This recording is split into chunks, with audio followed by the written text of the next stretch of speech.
March 17th, 180 AD.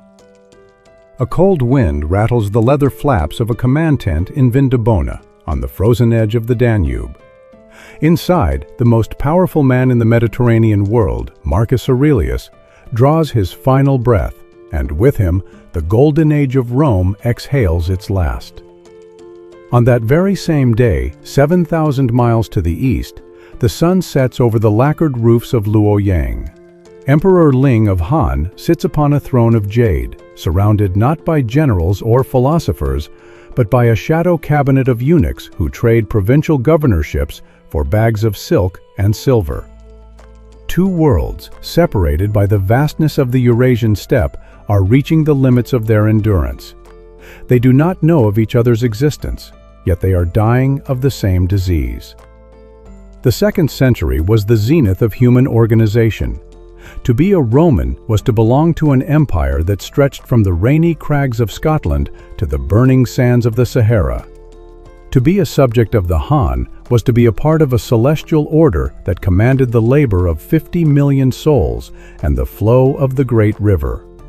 These were not merely states, they were the known world. Their borders were defined by walls of stone and earth, built to keep out the chaos of the wild. But the true threat was never the barbarian at the gate. The true threat was the slow, rhythmic decay of the heart. In Rome, the death of Marcus Aurelius signaled the end of the adoptive system. For a century, emperors had chosen their successors based on merit, not blood. This meritocracy had produced a string of capable administrators who kept the machinery of the state humming. But Aurelius left the world to his son, Commodus. The transition was a violent shift from the rule of law to the rule of whim. Commodus did not want to lead legions, he wanted to bleed in the gladiator pits. As he performed his bloody theater in the Colosseum, the administrative glue of the empire began to dry and crack. The Senate, once the proud council of a republic, was reduced to a collection of terrified sycophants. Across the Silk Road, the Han Dynasty was suffering a mirrored tragedy. The Han had built a civilization on the backbone of the Confucian scholar-official. These were men who lived by a code of ethics and statecraft. But by the late 2nd century, the inner court in Luoyang had become a gilded cage. A succession of child emperors had left a power vacuum that was filled by two predatory factions: the Empress Dowager's families and the court eunuchs. The eunuchs were a unique horror of the Han system. Castrated men who had no families of their own, they were supposed to be loyal only to the emperor. Instead, they became a parasite class. They controlled access to the throne. They intercepted petitions from the provinces. They sold the highest offices in the land to the highest bidders. In 178 AD, a price list was posted at the palace gates. A provincial governorship cost 20 million cash. The men who bought these offices did not go to the provinces to govern. They went to harvest. They squeezed the peasantry until the people had nothing left but their rage. This systemic corruption triggered a demographic shift that would eventually sink both empires. In Rome, the independent farmer, the man who had been the backbone of the legions, was disappearing.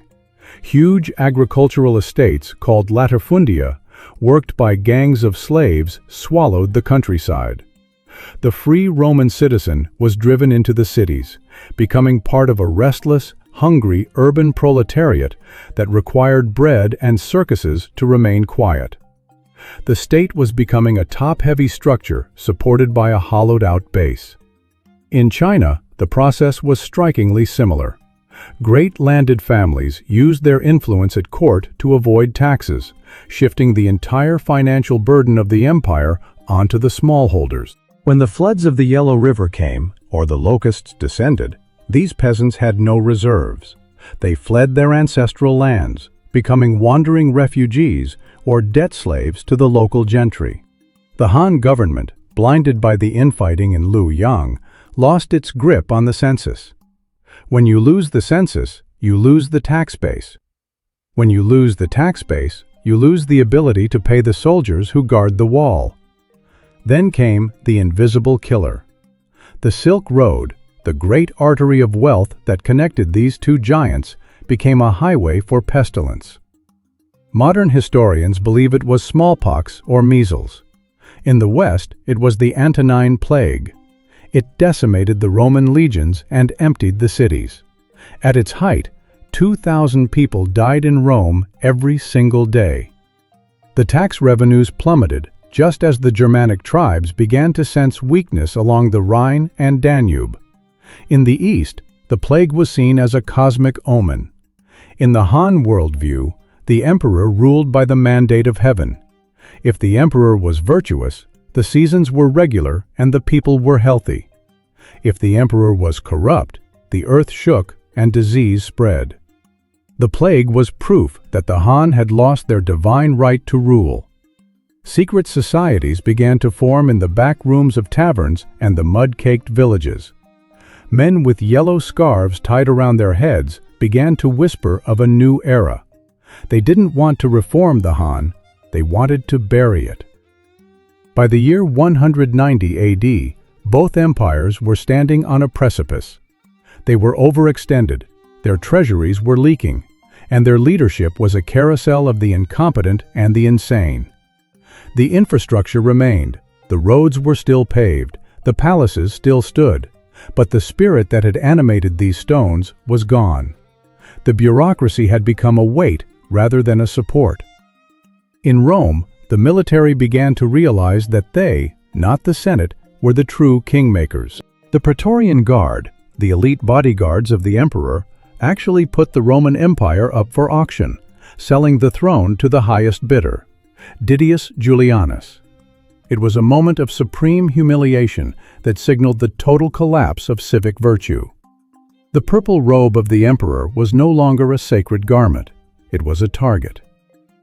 In China, the crisis reached a breaking point when the eunuchs murdered the Grand General He Jin, leading to a massacre within the palace walls. The capital of Luoyang, the jewel of the East, was set ablaze. The libraries were burned, the tombs were looted, and the young emperor was abducted by a brutal warlord named Dong Zhuo. The central authority of the Han did not just bend, it shattered into a dozen pieces, each held by a local strongman with a private army. The two giants were now in their twilight. The Roman West and the Han East were no longer unified states. They were collections of traumatized provinces held together by the momentum of the past. The people looked to the horizon, waiting for a savior, but they found only tax collectors and marauders. The age of stability was over. The age of iron and blood had begun. But as the political structures crumbled, a more insidious rot was eating away at the very foundations of their survival, the value of the money itself. The empires had run out of silver, and the desperate men in the palaces were about to commit the ultimate economic suicide. Chapter 2: Rome's Economic Spiral, Debasement and Inflation. The sound of the Roman Empire dying was not a scream of a dying soldier or the crash of a falling monument. It was the rhythmic, metallic clinking of hammers in the imperial mints. In the dark, smoke-filled workshops of Rome, Lugdunum, and Antioch, the greatest economic engine of the ancient world was being systematically dismantled by the very men sworn to protect it. Imagine a veteran legionary named Lucius, stationed on the Rhine frontier around the year 250 AD. He has spent 20 years guarding the edge of civilization. He remembers the stories his grandfather told of the silver denarius of the age of Augustus, a coin so pure it could be traded from the Pillars of Hercules to the banks of the Euphrates without question. But as Lucius holds his monthly pay in his calloused palm, he notices something disturbing. The coins are no longer the bright, lustrous white of pure silver.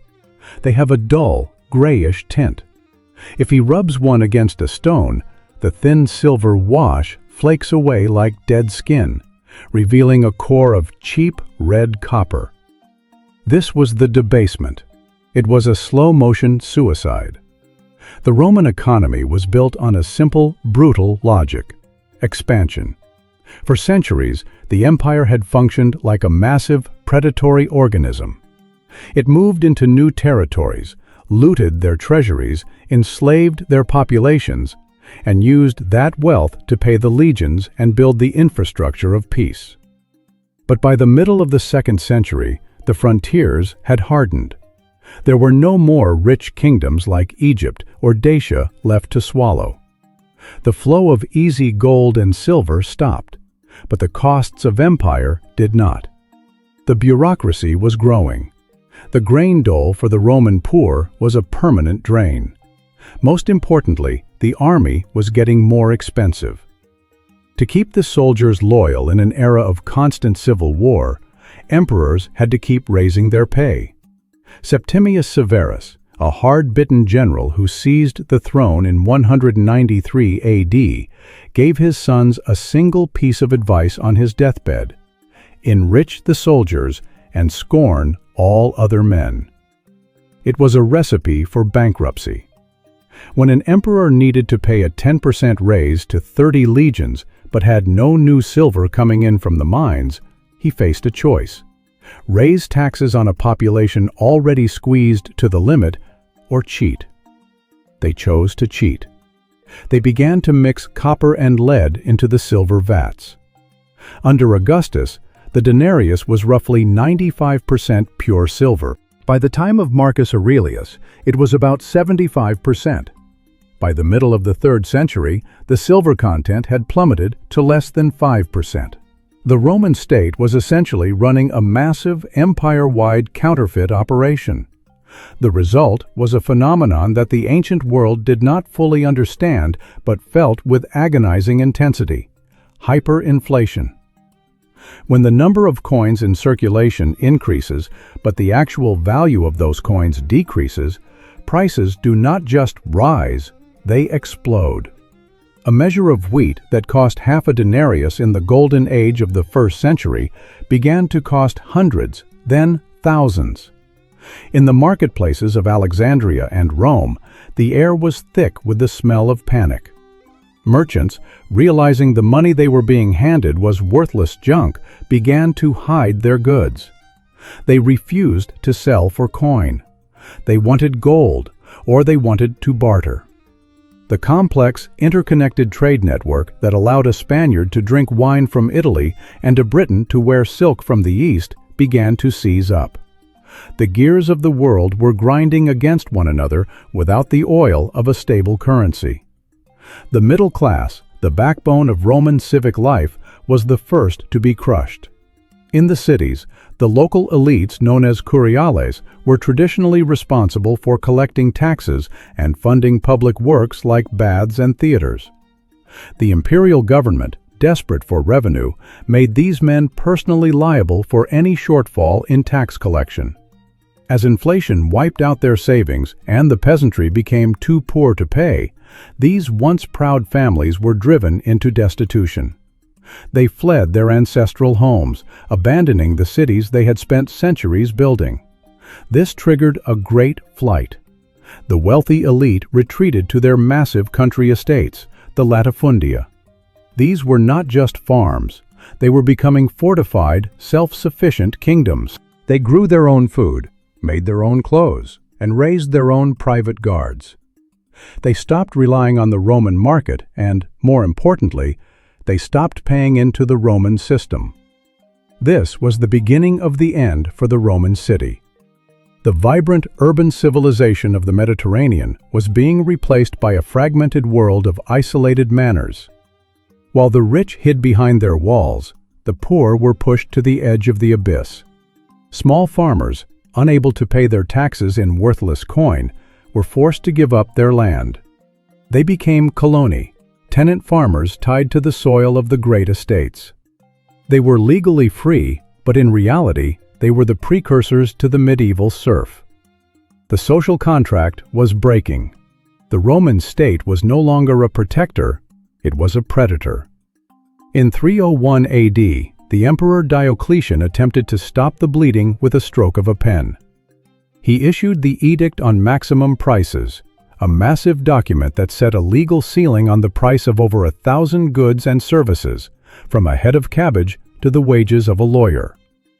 The penalty for charging more than the limit was death. It was a spectacular failure. The edict ignored the basic laws of supply and demand. Goods simply vanished from the shelves.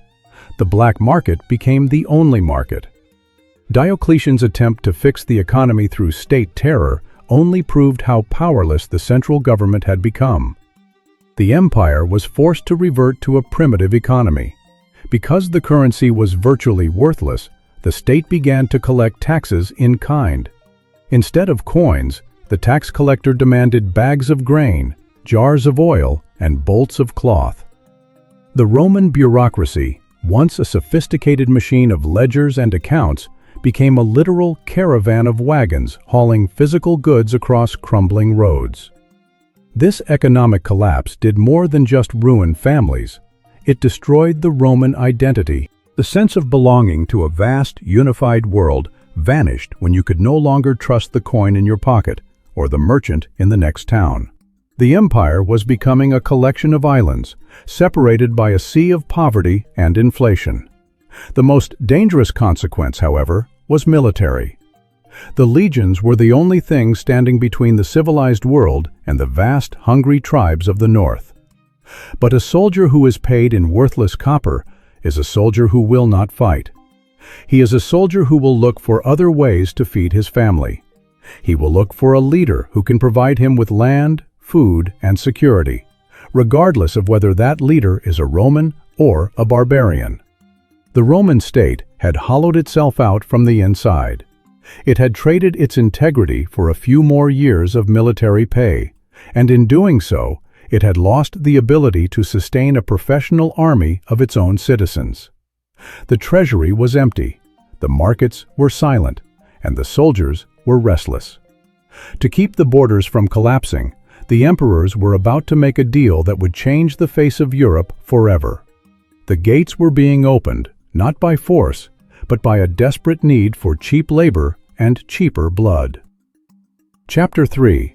The Barbarian Shield. Roman Reliance on Mercenary Forces. The traditional recruitment grounds in the heart of Rome were silent.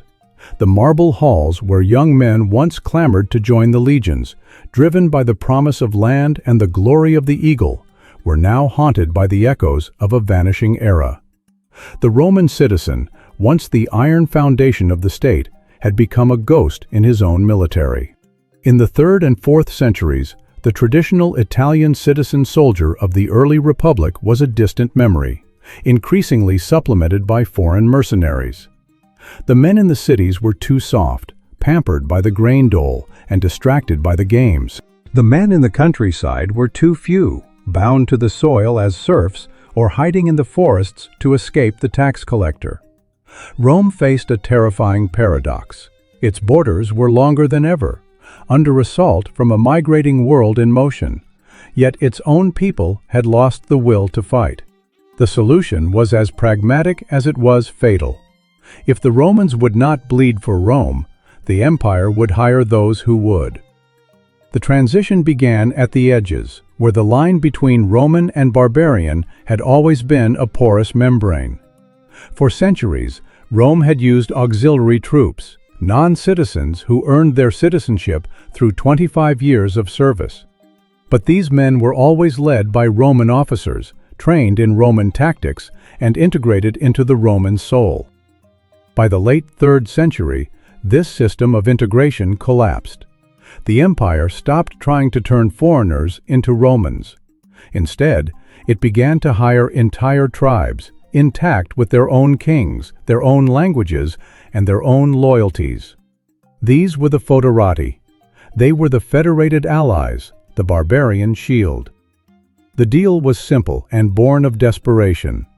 The Roman state, its treasury choked with debased copper and its fields lying fallow, could no longer pay for a standing professional army of citizens. So, it offered the one thing it still possessed in abundance: land.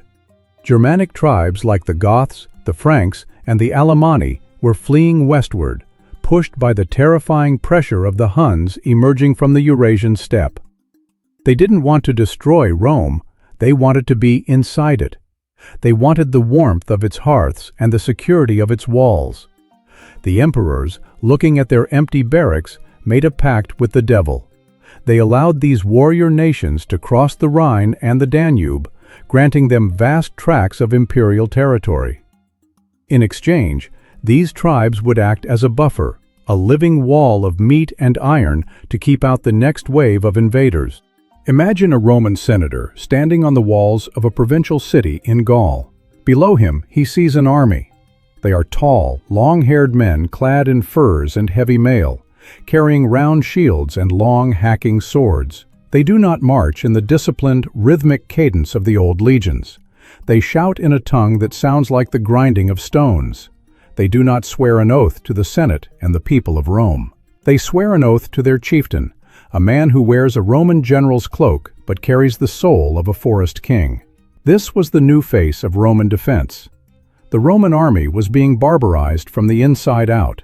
By the middle of the 4th century, the highest ranks of the military were dominated by men of Germanic descent, men like Silvanus, Maroboduus, and the great Flavius Stilicho. These men were brilliant, often more loyal to the idea of Rome than the Romans themselves, but they were symbols of a profound structural rot. The sword of the empire was no longer held by the hand of the empire. This reliance on mercenaries created a lethal cycle of dependency. Because the state relied on barbarian kings for its defense, it had to keep those kings happy. This required more land, more gold, and more concessions. When the empire failed to deliver, the shield did not just drop, it turned. The tragedy of the year 378 AD at the Battle of Adrianople was the ultimate proof of this failure. Valens, emperor of the East, faced a massive force of Goths who had been driven to rebellion by the cruelty and corruption of Roman officials. These Goths were not strangers. They were the very people Rome had invited in to be its protectors. In the heat of a Balkan summer, the Roman army was annihilated. 2/3 of the Eastern field army perished, and the Emperor Valens was burned alive in a peasant's hut. Adrianople was the moment the mask fell. It revealed that the barbarian shield was not a wall, but a predator living within the house. The empire did not respond by rebuilding its citizen legions. It couldn't. Instead, it doubled down. It hired more Goths to replace the ones who had just killed the emperor. It was like trying to put out a fire by feeding it more dry wood. The psychological impact was even more devastating than the military loss. The Roman citizen looked at the army and saw an alien force. The military was no longer us. It was them. This led to a total decoupling of the civilian population from the defense of the state. When the barbarian tribes eventually moved from being protectors to occupiers, the Roman people often watched with a strange, hollow indifference. In some cases, the peasants even welcomed the barbarian kings, preferring the predictable tribute of a warlord to the crushing, unpredictable extortion of the Roman tax machine. The internal structure of the army became a patchwork of ethnic enclaves. A unit of Frankish cavalry might be stationed next to a unit of Gothic infantry, neither of whom could speak Latin, and both of whom looked to their own leaders for pay and command. The Roman high command became a den of intrigue where barbarian generals played the role of kingmakers. They were the ones who decided which puppet would wear the purple robe in Ravenna or Rome. This was not just a change in personnel, it was a change in the nature of power. The Roman state had outsourced its most basic function, the monopoly on violence. When a state can no longer defend itself with its own hands, it ceases to be a state and becomes a hostage. The barbarian shield was heavy, and it was beginning to crush the arm that held it. The Roman West was no longer a unified political entity. It was a collection of military protectorates, each governed by a chieftain who wore the title of a Roman officer but ruled with the absolute power of a conqueror. But the rot was not limited to the frontiers or the barracks. While the army was becoming foreign, the very seat of power in the West was becoming a death trap. The throne of the Caesars, once a symbol of eternal stability, was about to become a prize in a violent, never-ending game of musical chairs. Chapter 4. A Carousel of Emperors. The Political Instability of the West. The purple robe of a Roman emperor was once the most coveted garment in the known world. It was woven from the finest wool and stained with the tears of 1,000 murex snails to achieve that deep, blood-rich Tyrian hue. To wear it was to be a god on earth. But by the middle of the 3rd century, that same robe had become a burial shroud. The transition from the golden age of the Antonines to the chaos of the later empire was not a gradual slope. It was a cliff. When the stability of the adoptive system died with Marcus Aurelius, the very definition of legitimacy dissolved. In the old days, an emperor was confirmed by the Senate and respected by the people. In the new era, an emperor was simply whoever the nearest army said he was, provided he had enough gold to prove it. The year 193 AD serves as the gruesome blueprint for this new reality. It is known to history as the Year of the 5 Emperors. After the assassination of the erratic Commodus, a seasoned soldier named Pertinax tried to restore order. He lasted 87 days. He made the fatal mistake of trying to discipline the Praetorian Guard, the elite bodyguards who had grown accustomed to luxury and bribes. They didn't argue with his reforms. They simply walked into the palace and cut him down. What followed was perhaps the most shameful moment in the 1,000-year history of Rome. The Praetorian Guard, with the blood of the emperor still wet on their blades, climbed onto the ramparts of their fortified camp and announced that the Roman Empire was for sale. They held an auction for the throne. 2 men bid for the world. On one side of the gate stood Sulpicianus, the father-in-law of the murdered Pertinax. On the other stood Didius Julianus, a wealthy senator with more ambition than sense. They shouted their offers back and forth like merchants in a cattle market. When Julianus promised each soldier 25,000 sesterces, roughly 5 years' pay in a single lump sum, the guards opened the gates. They declared him Caesar. The Senate, terrified by the glint of Praetorian spears, confirmed the sale. This event shattered the last remnants of civic virtue. It sent a clear message to every general on every frontier from Britain to Syria. The throne is not a sacred office. It is a commodity. And if it can be bought in Rome, it can be seized in the provinces. Within weeks, 3 different generals in 3 different corners of the empire were declared emperor by their respective legions. The Roman world descended into a triangular civil war. The man who emerged victorious, Septimius Severus, was a hard-eyed realist from North Africa. He understood the new math of power perfectly. He marched into Rome, disbanded the treacherous Praetorian Guard, and replaced them with his own loyal veterans. He didn't bother pretending to respect the Senate. His reign was a chilling distillation of the new Roman politics. Power flowed from the legions, and the Senate was rendered irrelevant. But the Han Dynasty only delayed the inevitable. The precedent had been set. The military had tasted the power of king-making, and they liked the flavor. In 235 AD, the murder of the young Emperor Alexander Severus by his own troops triggered what historians call the crisis of the 3rd century. For the next 50 years, the Roman Empire became a carousel of the doomed. In this half-century, there were no fewer than 26 recognized emperors and dozens of additional usurpers. The average reign lasted barely 2 years. Some lasted only weeks. This was the era of the barracks emperors. These were not statesmen or philosophers. They were rough-hewn soldiers, often born in the rugged provinces of Illyria or Thrace, who had risen through the ranks by grit and violence. They were men like Maximinus Thrax, a giant of a man who supposedly stood over 8 feet tall and could break a horse's leg with a single kick. Maximinus never even bothered to visit Rome. He spent his entire reign on the frontiers, bleeding the treasury dry to fund his wars, until his own soldiers, tired of the constant campaigning and the lack of pay, murdered him in his tent. The psychological toll on the empire was profound. Imagine being a provincial governor in Gaul or a merchant in Ephesus. You wake up one morning and swear an oath of loyalty to Emperor A. You carve his name into the local temple and mint coins with his face. 3 months later, a messenger arrives on a lathered horse. Emperor A has been strangled by his bath attendants. Emperor B is now the master of the world. You scramble to erase the old name and chisel in the new one. By the time the stone is dry, Emperor B has been defeated in battle by Emperor C. This was not just political instability, it was the total evaporation of the state's identity. The central government became a ghost. In the absence of a stable center, the provinces began to drift away.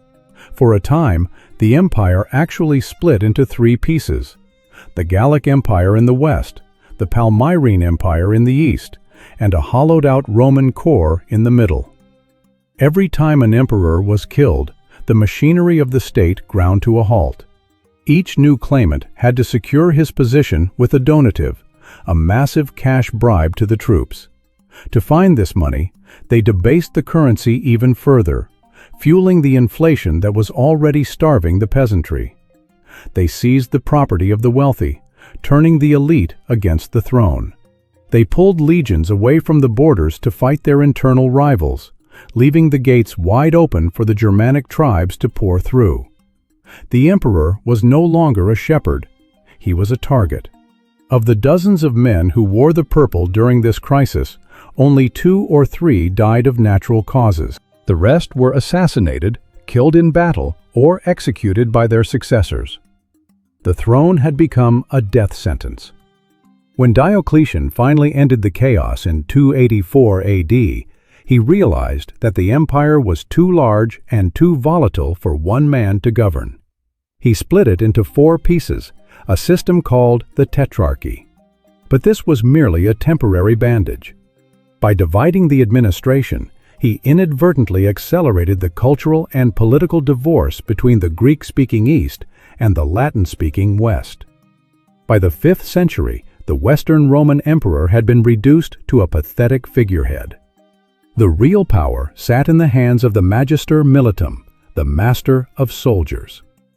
These were often men of barbarian descent, like the half-Vandal Stilicho or the Suebi-Goth Ricimer. These warlords were the true puppet masters. They couldn't be emperors themselves because of their foreign blood, so they picked weak, malleable men, often children, to wear the crown while they pulled the strings from the shadows. The capital was moved from Rome to Milan, and then to the swampy, defensible fortress of Ravenna. Rome, the eternal city, was abandoned by its own rulers. It was left as a hollow shell, a museum of a greatness that no longer existed. The political instability had reached its logical conclusion. The state was so fractured that the head no longer knew what the limbs were doing. The boy, ironically named Romulus Augustulus, traditionally remembered as the final emperor of the West, was not even killed when he was deposed in 476 AD. The barbarian general Odoacer simply took his crown and told him to go live in a villa in the country. The office of the Western emperor had become so irrelevant, so politically bankrupt, that it wasn't even worth the effort of an assassination. The Roman West did not fall to a single blow. It dissolved in a sea of short-lived men, broken oaths, and the constant, rhythmic thud of a dagger in a dark hallway. The carousel had finally stopped, not because order had been restored, but because the mechanism had completely shattered. But while the Roman West was being torn apart by its own generals, a different kind of poison was brewing in the East. In the halls of the Han Palace, the threat didn't come from the barracks, but from the very men who were meant to be the emperor's most intimate servants. The dragon was being choked by the shadows of its own court. Chapter 5. Poison in the Han Court. The influence of eunuchs and relatives. The air in the imperial palace of Luoyang did not smell of the iron and sweat that defined the Roman frontier. It smelled of expensive sandalwood, heavy incense, and the faint, cloying scent of overripe fruit. While the Roman Empire was being hammered from the outside by barbarian shields, the Han Dynasty was being dissolved from within by the very people who stood closest to the throne. This was a death by silk and shadow, a slow poisoning of the state's nervous system that rendered the giant helpless long before the first rebel sword was drawn. To understand the fall of the Han, one must look at the layout of the palace itself.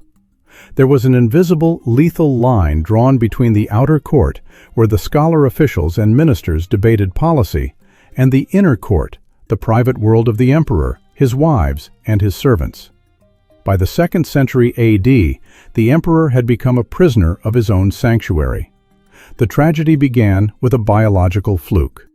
For decades, a series of Han emperors died young, leaving behind infants or toddlers to inherit the mandate of heaven.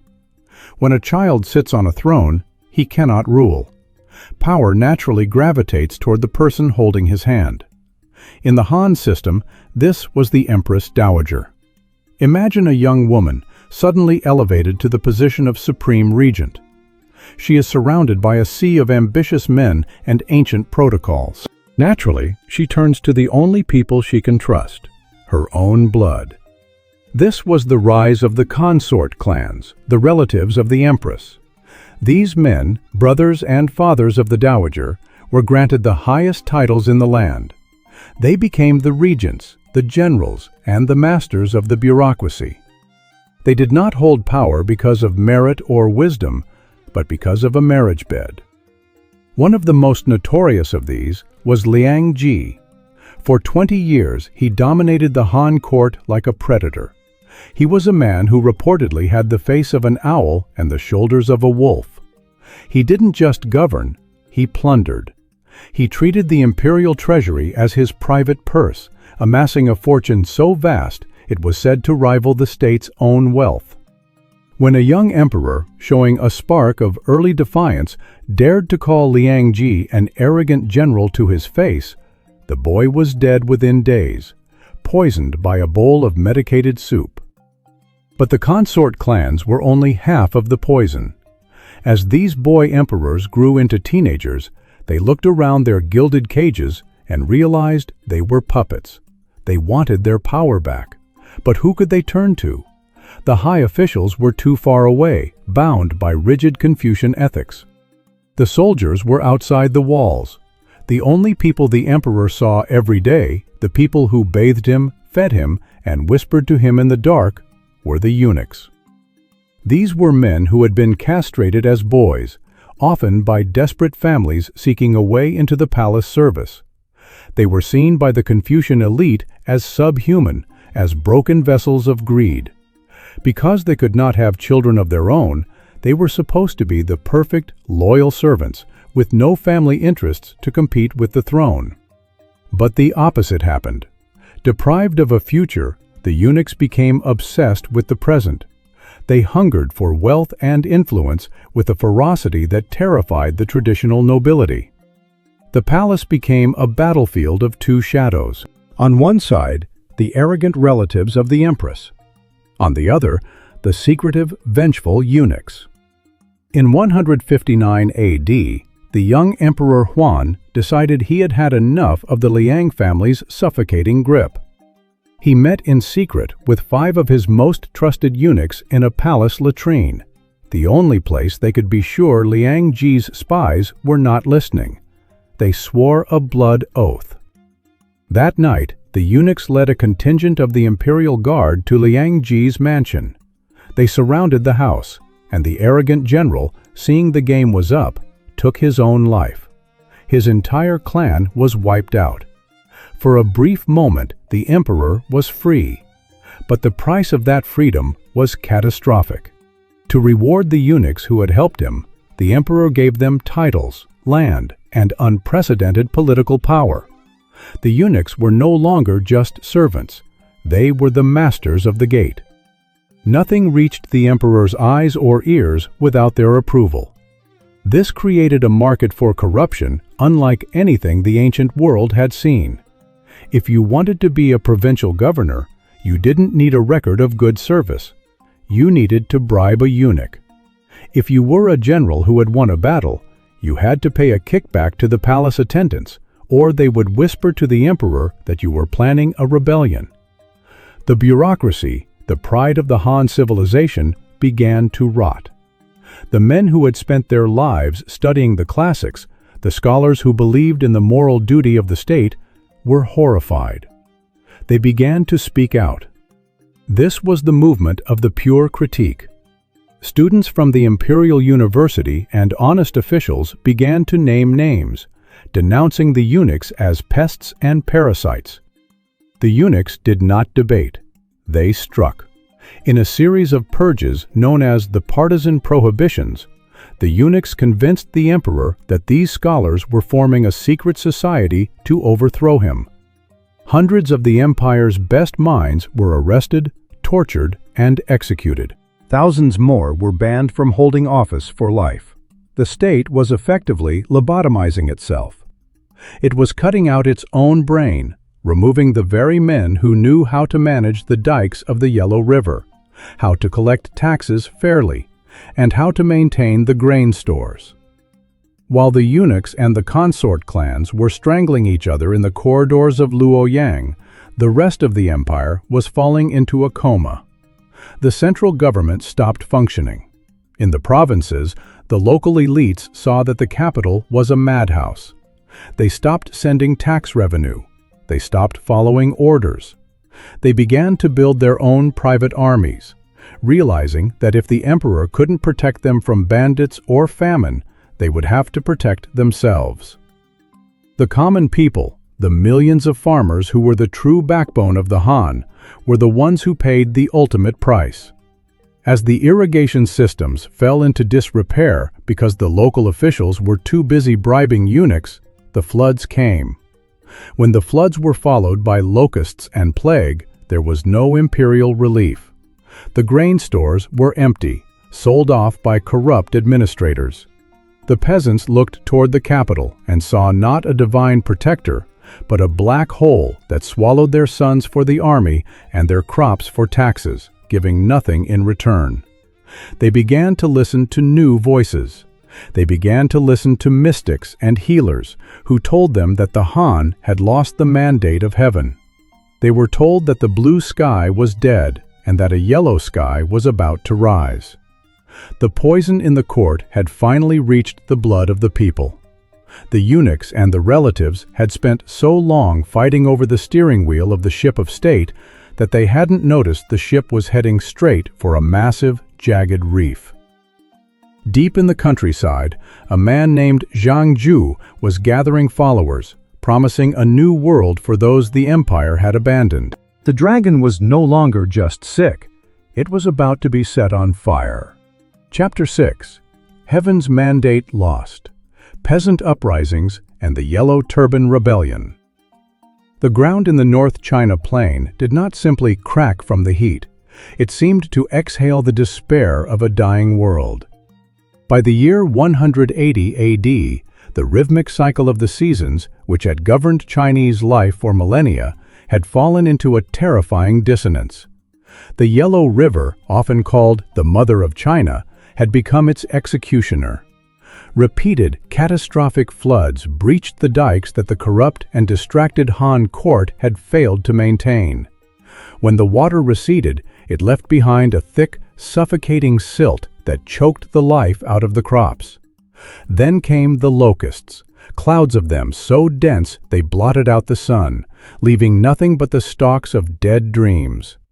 For a peasant in the late Han Dynasty, these were not merely natural disasters, they were cosmic warnings. In the Chinese worldview, the emperor was the son of heaven, the singular link between the divine and the terrestrial. His legitimacy rested on the mandate of heaven. If the emperor was virtuous, the rains fell on time and the harvest was plenty. If the emperor was corrupt, if he allowed his court to be overrun by shadow men and parasites, the cosmos itself would rebel. The floods, the famines, and the plagues were the physical evidence that the Han had lost their right to rule. In the village of Julu, in what is now Hebei province, a man named Zhang Ju watched this slow-motion apocalypse with the eyes of a visionary. He was a practitioner of Taoist mysticism, a healer who wandered the countryside during a time when the state had abandoned its role as a provider. While the imperial physicians stayed safely behind the high walls of Luoyang, Zhang Ju walked among the dying. He offered them more than just herbal remedies and charms. He offered them a reason for their suffering and a path toward a new world. He called his movement the Way of Peace. It was a potent blend of religious fervor, social egalitarianism, and millenarian prophecy. Zhang Ju taught that the blue sky, representing the Han Dynasty, was a sky of sickness and decay. It was destined to be replaced by the yellow sky, the color of the earth and the symbol of a new era of justice and prosperity. To the starving farmer who had watched his children die of hunger while the tax collector seized his last bag of grain, this was not just a religion, it was a lifeline. Zhang Ju was a master of organization. Under the guise of a healing mission, he spent a decade building a secret, subterranean state within the empire. He divided his followers into 36 circuits, each led by a commander who answered directly to him. They communicated in code, using the symbolism of the 5 elements to map out the coming revolution. While the eunuchs and the empress's relatives were busy poisoning each other in the palace, Zhang Ju was recruiting an army of hundreds of thousands. The signal for the uprising was supposed to be a coordinated strike across the entire empire in the spring of 184 AD. But as is so often the case in the history of collapse, the secret was betrayed.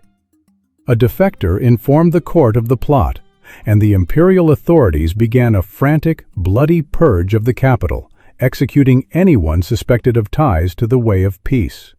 Seeing his window of opportunity closing, Zhang Ju moved early. The order went out across the provinces. The blue sky is dead. The yellow sky shall rise. The rebellion exploded with a ferocity that stunned the Han establishment. Hundreds of thousands of peasants tied yellow cloths around their heads as a sign of their allegiance.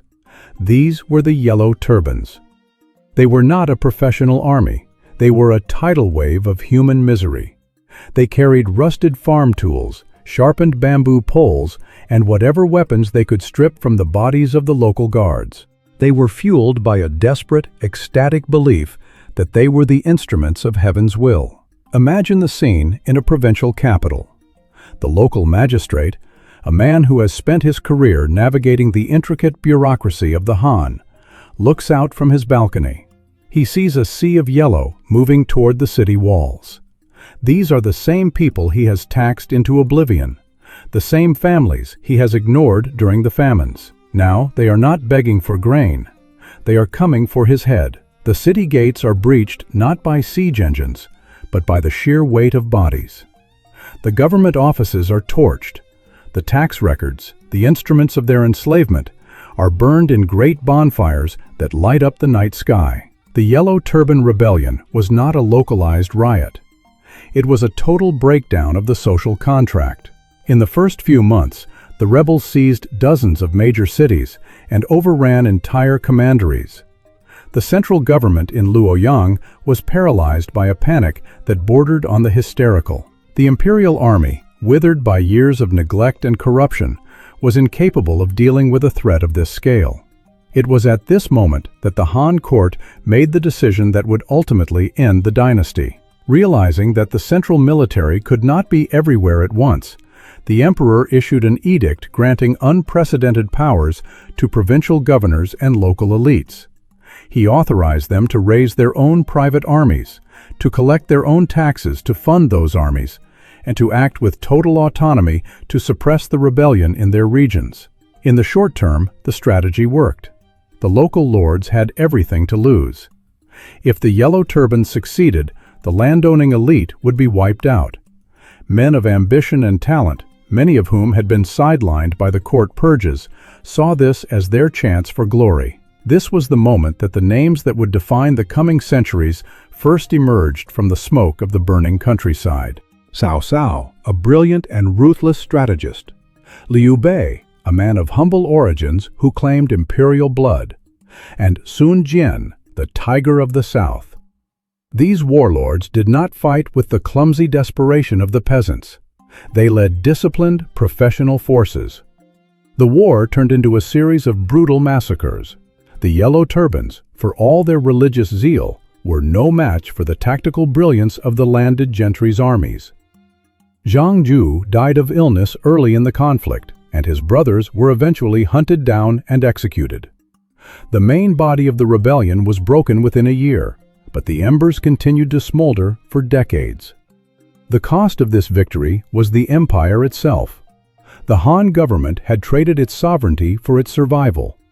By allowing the provincial governors to raise their own armies, the court had effectively dismantled the central monopoly on violence. The men who had crushed the Yellow Turbans were no longer just servants of the emperor. They were independent warlords with thousands of soldiers who owed loyalty only to them, not to the distant, decaying court in Luoyang. The landscape of China had been transformed. The great irrigation works were shattered. Millions of people had been displaced, wandering the countryside as refugees or joining bandit gangs. The economy was in ruins, and the prestige of the Han was non-existent. The mandate of heaven had not been restored. It had simply been torn into 1,000 pieces, held in the hands of the very men who had been called upon to save it. The Yellow Turbans had failed to bring about the era of the yellow sky, but they had succeeded in shattering the pillars of the old world. The peasants had discovered that the Son of Heaven was a man of straw, and the warlords had discovered that the throne was a prize for whoever was strong enough to take it. The dragon was still breathing, but its limbs were no longer under the control of its head. The stage was set for a descent into a darkness far deeper than any peasant uprising. While the Han struggled to contain the fires of rebellion, the Roman West was discovering that its own protectors had become its most dangerous enemies. Chapter 7. The Fracturing of the Dragon. Warlords and the End of Han Authority. The smoke from the pyres of the Yellow Turban Rebellion had barely cleared when a new, more refined kind of violence began to echo through the halls of Luoyang. The Han court had survived the peasant storm, but it had done so by injecting a lethal dose of autonomy into the provinces. The mandate of heaven was no longer a philosophical concept discussed by scholars in silk robes. It had become a physical prize, a heavy, blood-stained weight held in the hands of men who commanded iron and horse. The year 189 AD marks the true point of no return. It was the year the imperial center finally collapsed into a black hole. When Emperor Ling died, he left behind a vacuum that 2 centuries of tradition could not fill. On one side stood He Jin, the brother of the Empress Dowager, a man who had risen from a family of butchers to become the supreme commander of the empire's armies. On the other side were the 10 attendants, the powerful eunuchs who had long whispered poison into the ears of the throne. In a sequence of events that reads like a fever dream of political suicide, He Jin decided to solve the eunuch problem once and for all. But he was a man of indecision. He invited the frontier general Dong Zhou, a brutal and seasoned commander stationed on the northwestern borders, to march his battle-hardened troops toward the capital to intimidate the court. It was the ancient Chinese equivalent of inviting a wolf into the nursery to deal with a rat infestation. Before Dong Zhou could arrive, the eunuchs struck first. They lured He Jin into the palace under the guise of a summons from the empress and beheaded him in a courtyard. When He Jin's subordinates saw his head tossed over the palace wall, the city exploded. The imperial guards stormed the palace, and a massacre ensued that wiped out 2,000 people. Anyone who was beardless was suspected of being a eunuch and put to the sword. The corridors of the most sophisticated palace on earth ran ankle-deep in blood, and the air was thick with the smell of burning silk and charred flesh. Amidst this chaos, Dong Zhuo arrived. He did not come as a savior. He came as a conqueror. He found the young emperor and his brother wandering the countryside, fleeing the carnage of the capital. With a single gesture of his armored hand, Dong Zhuo took custody of the Son of Heaven. He entered Luoyang not as a servant, but as a master. He deposed the rightful heir, installed a puppet child known to history as Emperor Xian, and began a reign of terror that shattered the very soul of the Han civilization. Dong Zhuo was the antithesis of everything the Han stood for. He was a man of the frontier, a soldier who respected only strength. He allowed his troops to loot the capital, to terrorize the palace inhabitants, and to dig up the imperial tombs in search of gold. At banquets, he would have the tongues of prisoners cut out or their limbs severed to entertain his guests. The refined Confucian order of the Han had been replaced by the raw, primal logic of the warlord. But the empire was too vast for one man to hold by fear alone. Across the provinces, the governors and generals who had been authorized to crush the yellow turbans now turned their eyes toward the capital. They saw not a government, but a carcass. They formed a grand coalition, a gathering of the elite, ostensibly to rescue the emperor from Dong Zhuo's grip. This was the moment the dragon fractured. Among these men were figures who would become the architects of a new, divided world. There was Yuan Shao, the scion of a family that had produced 4 generations of top ministers, representing the old aristocracy. There was Cao Cao, a brilliant, ruthless strategist who understood that in a world of chaos, loyalty was a luxury and efficiency was survival. And there was Liu Bei, a man who claimed imperial descent but had spent his life selling straw sandals, representing the desperate hope of a restored Han. As the coalition forces approached Luoyang in 190 AD, Dong Zhuo realized he could not hold the city. In an act of unparalleled spite, he ordered the entire population of the capital, millions of people, to be forcibly marched hundreds of miles west to the old capital of Chang'an. Then he set Luoyang on fire. The destruction of Luoyang was the funeral pyre of the unified Han world. The great libraries, the ancestral temples, the archives of 400 years of history were reduced to ash. The sky over central China turned black with the soot of the empire's memory. When the coalition forces finally entered the city, they didn't find a capital. They found a smoldering graveyard. It was here that the true nature of the warlords was revealed. While a few commanders like Cao Cao and Sun Jian attempted to pursue Dong Zhuo, the majority of the coalition members hesitated and began to argue over prestige and supplies. The alliance dissolved into a series of petty, localized wars. The governors realized that there was no longer a central authority to report to, no one to audit their taxes, and no one to punish their ambitions. They stopped being administrators and became kings in all but name. The map of China transformed into a mosaic of warring states. Each warlord turned his province into a fortress. They created their own currencies, their own laws, and their own bureaucracies. The most successful among them, like Cao Cao in the north, realized that power required a new economic foundation. He established the Tunqian system, agricultural colonies where soldiers and displaced peasants worked the land under military supervision. This was no longer the free peasantry of the early Han. This was a militarized society, where every grain of rice was destined to feed a war machine. The human cost was staggering. The census records of the era tell a story of a demographic collapse that rivals the worst plagues in history. Vast tracts of the heartland were described as being covered in bleached bones, with no sound of a rooster or a dog for hundreds of miles. The sophisticated trade networks that had linked China to the Silk Road withered. The scholarly class, once the backbone of the state, fled into the mountains or became cynical advisors to the men of the sword. While the warlords fought, the Emperor Xian remained a pathetic, nomadic figure, passed from one captor to another like a ritual vessel. He was the ultimate symbol of the Han's lingering ghost, necessary for legitimacy, but devoid of power. Cao Cao eventually secured the emperor, using him as a living seal to issue edicts to his rivals. It was a brilliant political move, but it couldn't hide the fact that the imperial authority was a hollow shell. By the time Dong Zhuo was assassinated by his own foster son, the legendary warrior Lu Bu, it didn't matter. The fire he had started had spread beyond any one man's control.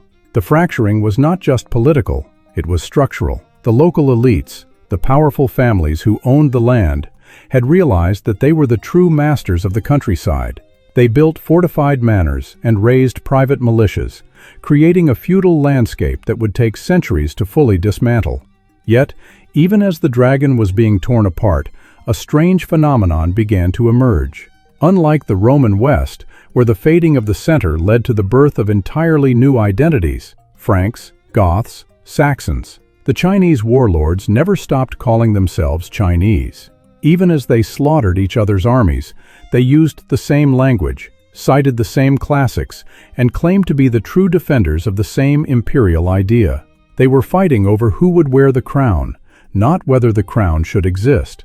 This was the era of the three kingdoms in embryo. The north was being consolidated under the iron hand of Cao Cao.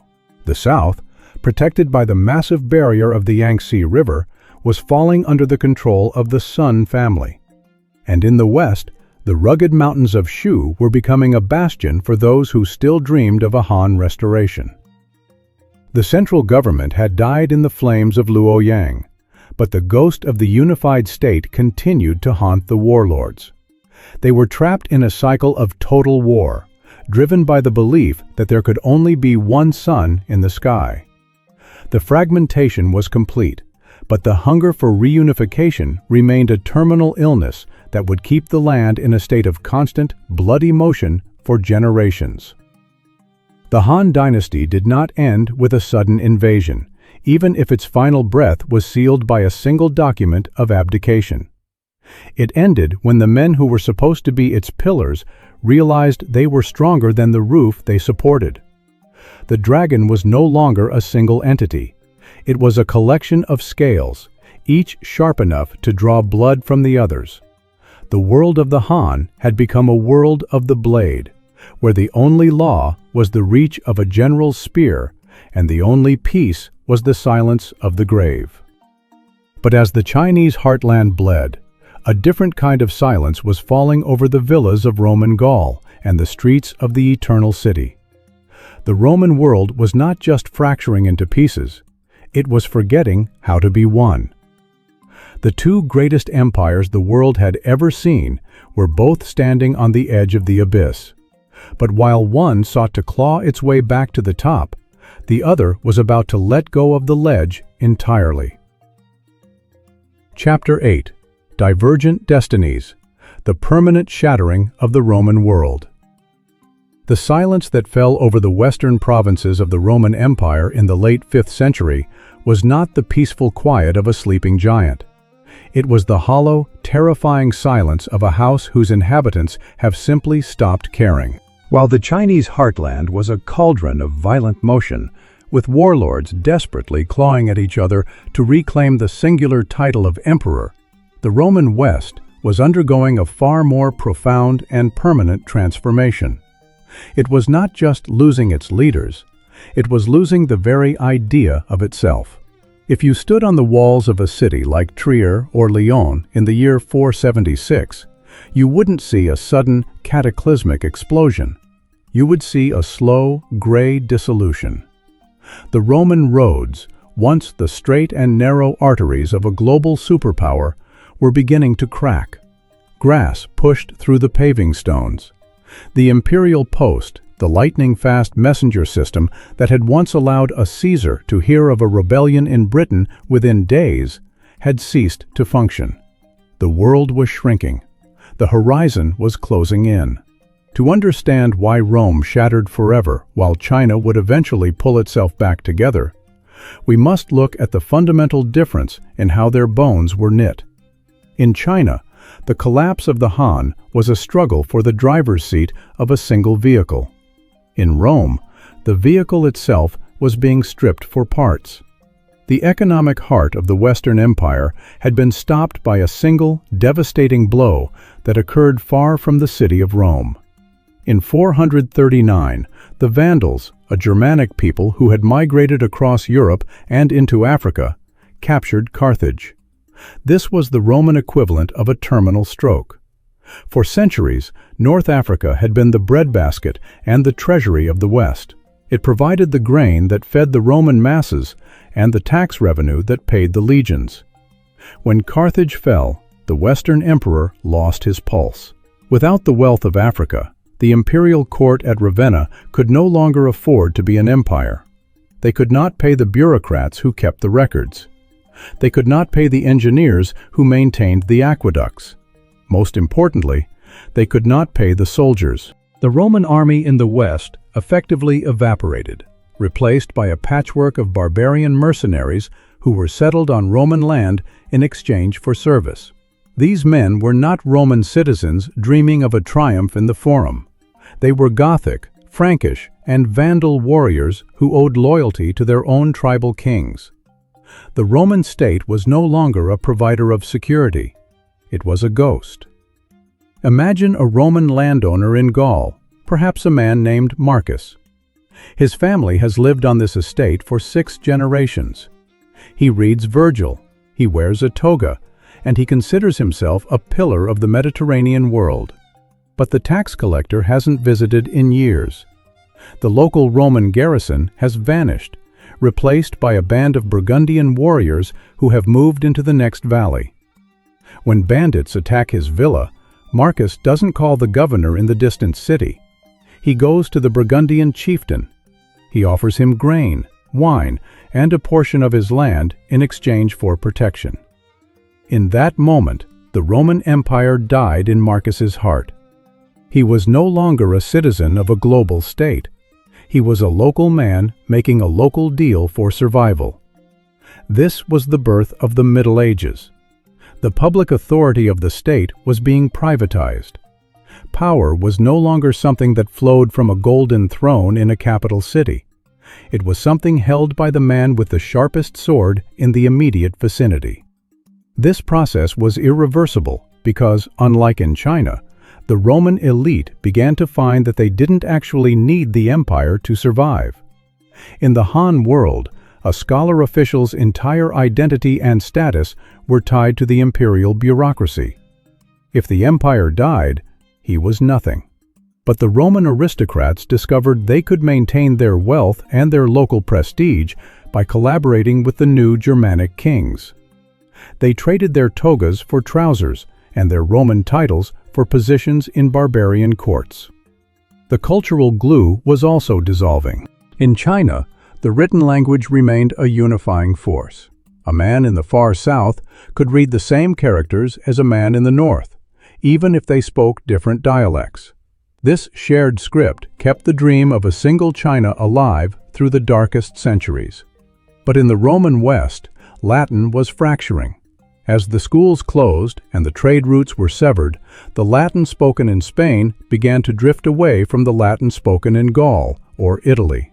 The common language of the Mediterranean was breaking into the early versions of Spanish, French, and Italian. The people were literally losing the ability to talk to each other as one nation.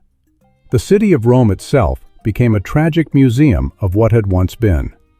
By the middle of the 5th century, its population had plummeted from over 1 million to perhaps a few tens of thousands. The Great Colosseum, once the site of spectacles that defined the power of the Caesars, was being used as a quarry for building materials. People built small, cramped houses inside the ruins of massive imperial baths because they could no longer heat the vast spaces. The scale of the past was becoming a mystery to the people of the present.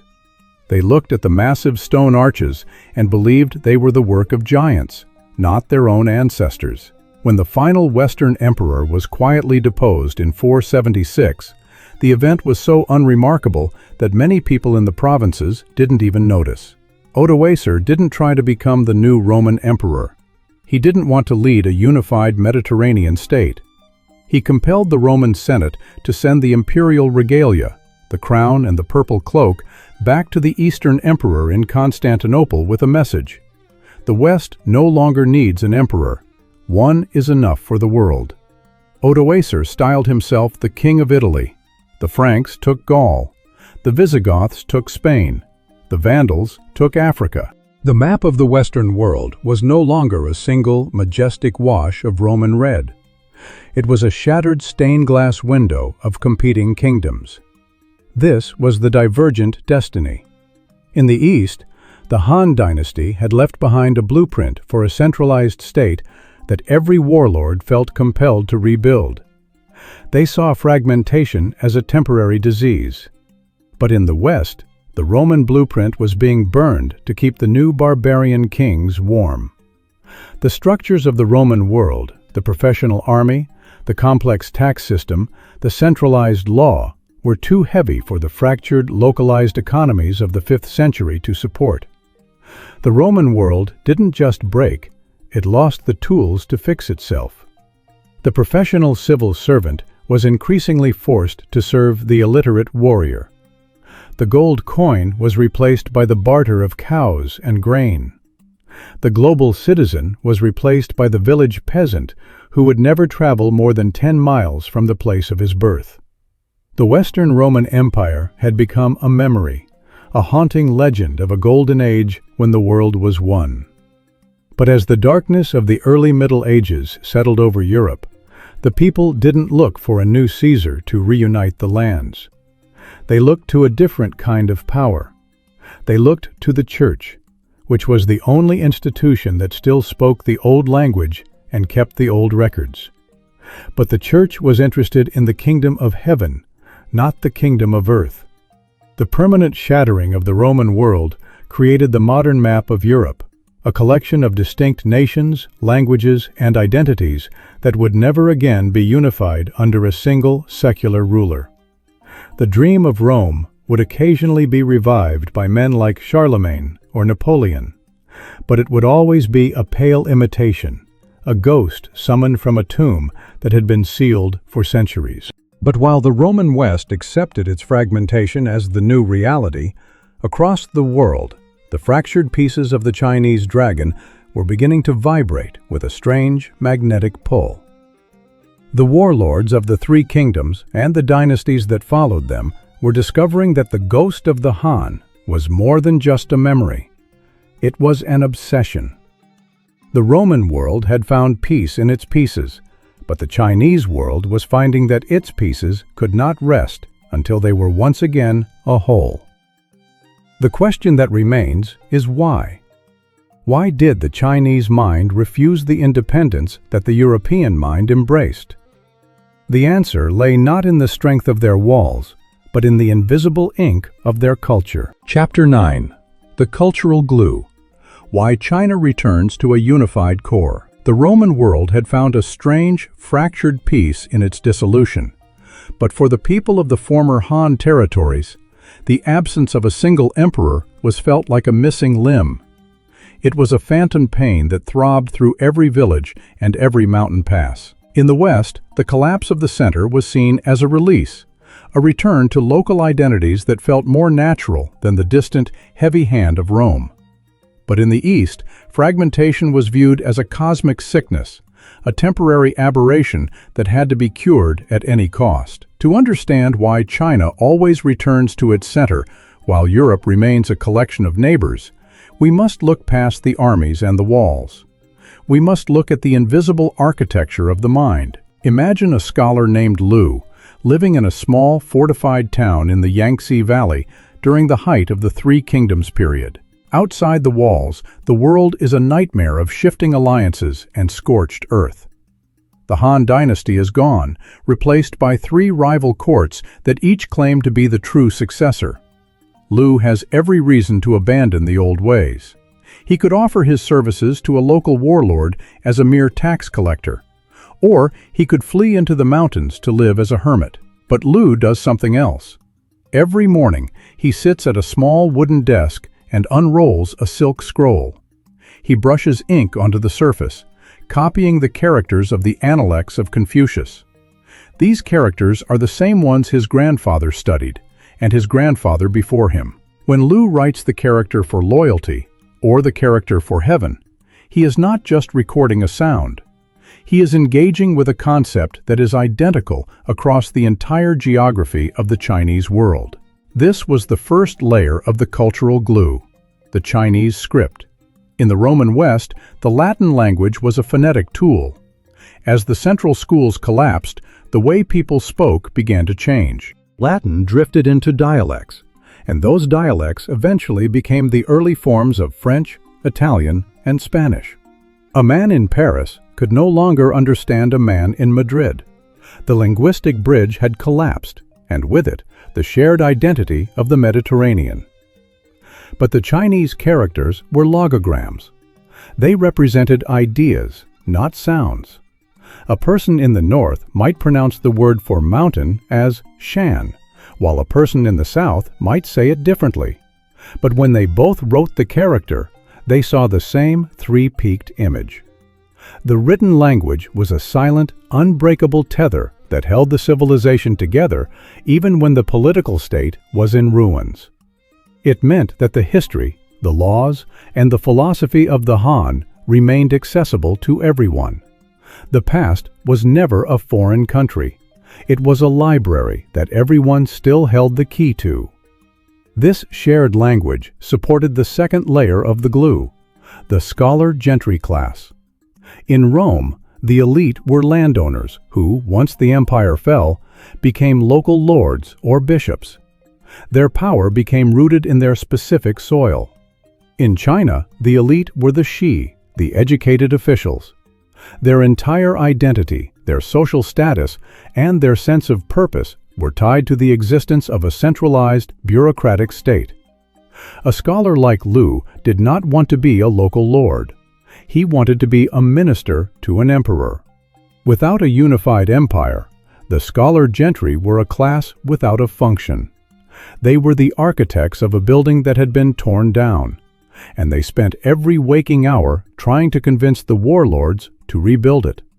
They brought with them the blueprints of the Han administration, the census, the land tax, the irrigation projects, and the civil service exams. They were a virus of order that infected every warlord who tried to claim power.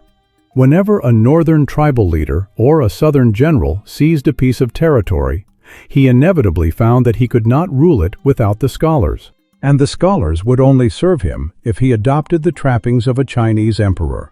They would tell him that to be legitimate, he must perform the ancient rituals, he must patronize the arts, and he must aim for the reunification of the whole. They turned the conquerors into the conquered. This leads us to the third layer of the glue, perhaps the most potent of all, the mandate of heaven. In the Western mind, influenced by the emerging Christian worldview, the kingdom of God was separate from the kingdom of man. When Rome fell, the Church stepped in to provide spiritual unity, but it did not feel a divine obligation to restore the political unity of the Roman Empire. St. Augustine's City of God was not of this world. In China, there was no such separation. The political order and the cosmic order were one and the same. The emperor was the Son of Heaven, the singular point of contact between the divine and the human. If there was more than one emperor, the cosmos itself was out of balance. This was not just a political theory, it was a psychological reality. To the Chinese mind, a divided land was a broken world. The natural state of the universe was unity. Division was a sign of moral failure and cosmic displeasure. This created a relentless magnetic pull toward the center. Even in the darkest periods of the 16 kingdoms, when the North was a chaotic mosaic of short-lived dynasties founded by non-Chinese tribes, the goal was always the same. These leaders did not want to create a new, separate nation for their people. They wanted to be the Emperor of China. They adopted Chinese names, wore Chinese robes, and worshipped at Chinese altars. They were assimilated by the very civilization they had invaded. The Roman experience was the exact opposite. The Goths, the Franks, and the Vandals were proud of their distinct identities. They wanted to be kings of the Franks, or kings of the Goths. They took the Roman territory and turned it into something new. They were the seeds of the modern nation-state. In China, the invaders were like drops of water falling into a vast, ancient ocean. They might create a ripple, but they eventually became part of the salt and the tide. There was also a deep economic necessity to this unity. The heart of Chinese civilization was the management of the great rivers, the Yellow River and the Yangtze. These were not gentle streams. They were temperamental giants that required massive, coordinated engineering projects to prevent catastrophic flooding and to provide irrigation for the rice and wheat that fed millions. A local warlord could build a wall to keep out his neighbors, but he could not build a wall to stop a flood that started 500 miles upstream in another man's territory. The very survival of the agricultural base demanded a central authority that could coordinate labor across thousands of miles. The rivers forced the Chinese to be one people. In the Roman Mediterranean, the sea was a highway that connected distant ports, but it did not require the same level of collective, state-driven management. When the trade routes of the Mediterranean were severed, the individual provinces could still survive as isolated agrarian pockets. When the dikes of the Yellow River failed, everyone starved. By the time the Sui dynasty finally pulled the pieces of the dragon back together in the late 6th century, they weren't creating something new. They were simply clearing the rubble from a foundation that had never been destroyed. They built the Grand Canal, a monumental feat of engineering that physically stitched the north and the south together, ensuring that the grain of the Yangtze would always flow to the power centers of the north. The cultural glue of China was a combination of a script that ignored phonetics, a class of bureaucrats who hungered for a master, a philosophy that saw unity as a divine law, and a geography that made isolation a death sentence. The Roman West had none of these things. It had a language that broke, an elite that localized, a religion that looked to the afterlife, and a geography that allowed for independent survival. Rome became a beautiful, haunting memory, a ghost that occasionally spoke through the Latin of the church or the laws of the courtroom, but a ghost nonetheless. China, however, was a living organism that had learned how to hibernate. During the centuries of division, its heart rate slowed, its limbs grew cold, and its skin was scarred by 1,000 cuts. But the DNA of the Han remained intact in every scroll, every ritual, and every scholar's brushstroke. The dragon was not dead. It was merely waiting for the right season to wake up. And when it did, it would find that the world it emerged into was fundamentally different from the one the Han had left behind. The collapse had not been a total loss. It had been a brutal, transformative forge. But as the new dynasties of the East began to rise with a renewed sense of purpose, the fractured kingdoms of the West were beginning to realize that they would never again be part of a single, unified empire. They were the children of a different destiny, one where greatness would be found in competition, not in conformity. The two halves of the ancient world had reached the end of their parallel journeys, and the legacies they left behind would shape the next 1,500 years of human history. The final question was not just how they fell, but what the ruins themselves would become. Chapter 10: The Structural Legacy of Collapse and the Birth of New Eras. The ashes of the old world had barely cooled before the foundations of the new were being laid, though the blueprints could not have been more different. If you were to fly across the Eurasian landmass in the 8th century, 300 years after the official fall of the West and the reunification of the East, you would see two entirely different visions of human organization. To the west, the landscape was a jagged mosaic of stone and timber. To the east, it was a vast, shimmering tapestry of silk and water. The structural legacy of the Roman collapse was not a new empire, but a new kind of fragmentation that would eventually become the engine of the modern world. When the Roman state evaporated, it left behind a vacuum that no single king could fill. In the absence of a central tax collector or a professional army, power became local, physical, and personal. This was the birth of the feudal system, a structure born of desperation. Consider the life of a minor knight in the forests of what we now call Germany or France. He lived in a fortified tower, not a villa. His wealth was not measured in gold coins minted in a distant capital, but in the bushels of grain he could extract from the peasants who lived in the shadow of his walls. He owed his loyalty not to a constitution or a distant emperor, but to a local lord in exchange for land. This was a world of private law and private war. The Roman concept of the public, the res publica, had vanished. In its place was a web of personal oaths. Yet, amidst this fragmentation, a singular institution survived as the ghost of the Roman mind: the Church. The bishops of Rome did what the Caesars could no longer do. They provided a common language for the elite, a common calendar for the farmers, and a common moral map for the kings. But the Church was a double-edged sword for any aspiring unifier. By claiming that the spiritual world was superior to the political world, the Church ensured that no European king would ever truly hold the total, absolute authority that a Chinese emperor possessed. The legacy of Rome was a permanent tension between the altar and the throne, a division of power that prevented the West from ever settling into a single, monolithic entity. This tension created a crucible of competition. Because Europe was shattered into dozens of rival kingdoms, each state was forced to innovate to survive. If a king in England didn't improve his tax system or his ship designs, his neighbor in France or Spain would eventually consume him. This was the structural legacy of the Roman fall, a restless, competitive, and violent pluralism. The West didn't just break, it became a laboratory of different ways to be a nation. In the East, the legacy of the Han collapse led to the exact opposite conclusion. The centuries of division between the fall of the Han and the rise of the Sui and Tang were remembered not as a birth of nations, but as a long, dark night of the soul.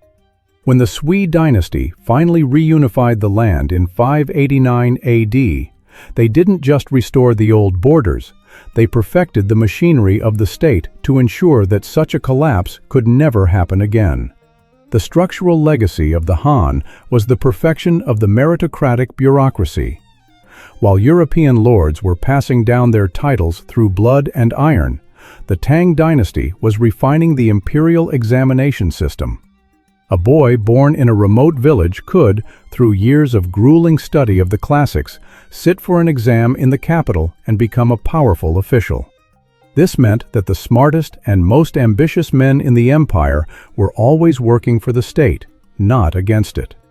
In Europe, the ambitious man became a rebel or a rival king. In China, he became a loyal servant of the center. The Chinese state also solved the problem of geography that had plagued the Han. They expanded massive infrastructure projects, creating physical networks that connected the vast empire. This was more than just a feat of engineering. It was a physical straitjacket that bound the different regions of China into a single economic unit. You could not separate the south from the north without destroying the livelihoods of millions. The canal made unity a biological necessity. The result was a second golden age, the Tang and Song dynasties, which were arguably the most sophisticated civilizations on Earth at the time. While London and Paris were muddy villages of a few thousand souls, the Tang capital of Chang'an was a metropolis of over 1 million people, a city of paved streets, international trade, and religious tolerance. But this stability came at a price. The very success of the Chinese model, its absolute unity and its perfect bureaucracy, created a system that was deeply resistant to fundamental change. Why innovate when the system already works perfectly? Why look to the sea when everything you need is within the borders of the Middle Kingdom? Here we find the great irony of the two collapses. The permanent shattering of Rome was a catastrophe for the people who lived through it, but it created the conditions for the eventual rise of the West through competition, maritime exploration, and the eventual development of individual rights. The successful reunification of China was a triumph for the people who lived under the Tang and Song, providing a level of peace and prosperity unknown in the West. But it created a continental giant that would eventually find itself inward-looking and vulnerable when the competitive, fragmented states of Europe finally arrived on its shores centuries later. The ghosts of these two ancient empires still walk among us today. You can see the Roman legacy in the architecture of the European Union, a collection of sovereign nations trying, and often failing, to find a common ground while fiercely guarding their own languages and laws. It is a world where power is checked, balanced, and divided. It is a world that still struggles with the question of what it means to be European versus what it means to be French, German, or Italian. You can see the Han legacy in the modern Chinese state, a civilization state that views unity as the highest moral good and fragmentation as the greatest possible evil. To the modern Chinese mind, the lessons of the 3rd and 4th centuries are still fresh. They remember that when the center is weak, the people bleed. They remember that the mandate of heaven is not a gift, but a responsibility to maintain order at any cost. The anatomy of collapse is not just a study of how things end. It is a study of how the DNA of a civilization is rewritten during its moments of greatest agony. Rome and the Han did not just fall, they were recycled. Rome became the seed of the individual, the nation-state, and the competitive spirit. The Han became the blueprint for the collective, the centralized state, and the enduring dream of a unified civilization. Both empires died, but in their dying, they dictated the terms of the future. We live in the world they left behind. We speak their languages, we use their laws, and we repeat their mistakes. We look at the ruins of the past and wonder if our own structures are as solid as we believe them to be. History is not a straight line. It is a cycle of breathing, the expansion of empire and the contraction of collapse. As we stand in the twilight of our own era, we must ask ourselves, are we in a period of growth, or are we in the quiet, early stages of the rot? Are we building canals that will bind us together for 1,000 years?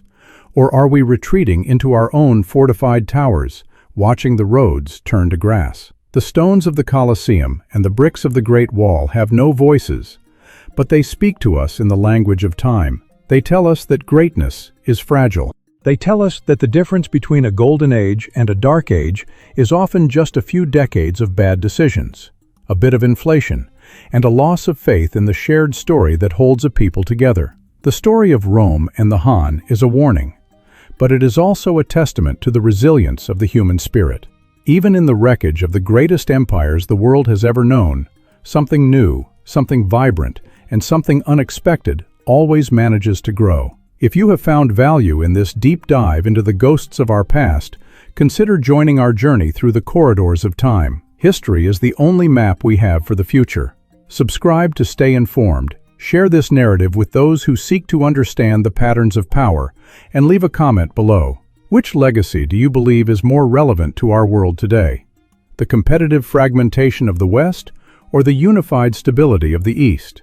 The past is never truly gone. It is merely waiting for us to remember it.